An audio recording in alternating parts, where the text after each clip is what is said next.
Hi hello நண்பர்களே, ஈத் முடிஞ்சு மறுநாள் நாங்கள் எல்லாம் ஃபேமிலியோட பீச் போனோம். ஃபேமிலினா நம்ம வீட்டு ஃபேமிலி மட்டும் இல்லைங்க.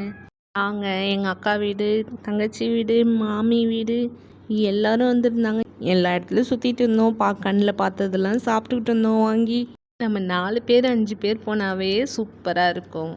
அதுவும் இவ்வளோ பேர் போயிருக்குமா. பீச்சுக்கு போகிற முன்னாடியே போட் இறங்குற இடம். அங்கே கருவாடு மீன் எல்லாமே கம்மி விலையில் நம்மளுக்கு நிறையா கிடைக்கும். கருவாடு மீன்லாம் வாங்கி எடுத்துக்கிட்டு இல்லை, யாருக்கு கருவாடு ரொம்ப பிடிக்குமோ கமெண்டில் சொல்லுங்கள். கருவாடு ரெசிபி வேணும்னாலும் சொல்லுங்கள். பாதி கிளிப்பு மிஸ் ஆகிடுச்சு, பாதி கிளிப்பு நான் உங்களுக்கு ஆட் பண்ணுறேன். நீங்கள் பிச்சாவரம் போயிருக்கீங்களான்றது கமெண்டில் சொல்லுங்கள். அப்புறம் யார் யார் போட்டிங் போகிறாங்களோ அவங்கெல்லாம் போனாங்க. எனக்கு போட்டிங்னாவே பயம். நான் போல் மற்றவங்க எல்லாரும் போய் செம்மையாக என்ஜாய் பண்ணாங்க. வீட்டில் இருக்கிறவங்க எல்லாரும் போட்டிங் போனாங்க. அவங்கள பார்க்கும்போது எனக்கும் கொஞ்சம் போகணும்னு தோணுச்சு தான். இன்ஷால்லா நெக்ஸ்ட் டைம் ட்ரை பண்ணலாம். எல்லாம் மொத்தம் 5 ஃபேமிலி போனதுனால எல்லார் வீட்லேயும் சமைச்சு எடுத்துகிட்டு வந்தாங்க. பிரியாணி, ரைத்தா, எக்கு, தால்ச்சா, 65, தக்காளி பச்சடி எல்லாம் சேர்த்து. ஒரு வீட்டில் வெஜிடேரியன் ஃபுட்டு, இன்னொரு வீட்டில் வெரைட்டி ரைஸ். அவங்க டீ போட்டு எடுத்துகிட்டு வந்தாங்க, ஒருத்தவங்க காஃபி போட்டு எடுத்துகிட்டு வந்தாங்க, ஒருத்தவங்க சுக்குமல்லி பால் போட்டு எடுத்துகிட்டு வந்தாங்க. எல்லோரும் ஒன்றா ஷேர் பண்ணி எல்லோரும் சாப்பிட்டோம். ரொம்ப ஹாப்பியாக இருந்துச்சு.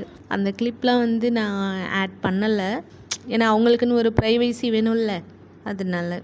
சாமியார்பேட்டை பீச்சு, பிச்சவாரம் யார் யார் வந்திருக்கீங்கன்னு கமெண்டில் சொல்லுங்கள். அப்புறம் பிச்சவாரம் முடிஞ்சு கிளம்பியாச்சு சாமியார்பேட்டை பீச்சுக்கு.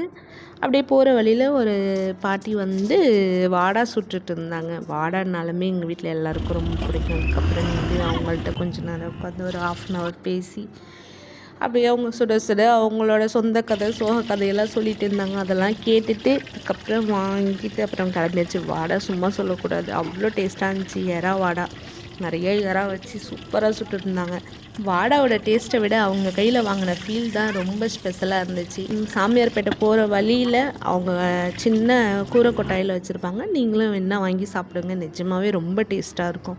காலையிலே நாங்கள் இங்கேயும் நின்று சுற்றிட்டு ஒரு வழியாக பீச் வந்தாச்சு. அப்புறம் என்ன, பீச் வந்தால் ஐஸ்கிரீம் தானே. நானும் தங்கச்சும் அப்படியே பீச்சில் நின்று ஐஸ்கிரீம் வாங்கி சாப்பிட்டுட்டு ரொம்ப சில்லாக ஜாலியாக அங்கே உட்காந்து என்ஜாய் பண்ணோம். சின்ன சின்ன மூமெண்ட் தான் ரொம்ப பெரிய ஹாப்பினஸ் கொடுக்கும். கூட வந்த குட்டீஸ்லாம் ஒட்டகம் மேலே ஏறி ட்ரைவ் பண்ணாங்க. அப்புறம் நாங்கள் போனதில் 20 பேர் இந்த ராட்டினத்தில் ஏறி பயங்கர அலப்பற, செம்ம ஜாலி. 3 லைட்டில் ஆளாளுக்கு எல்லாரும் ஃபோட்டோஸ் எடுத்தாங்க. ஃபோட்டோஸ் எடுத்தோன்னே அதுக்கப்புறம் எல்லோரும் கிளம்பியாச்சு. மணி 9 மணிக்கு.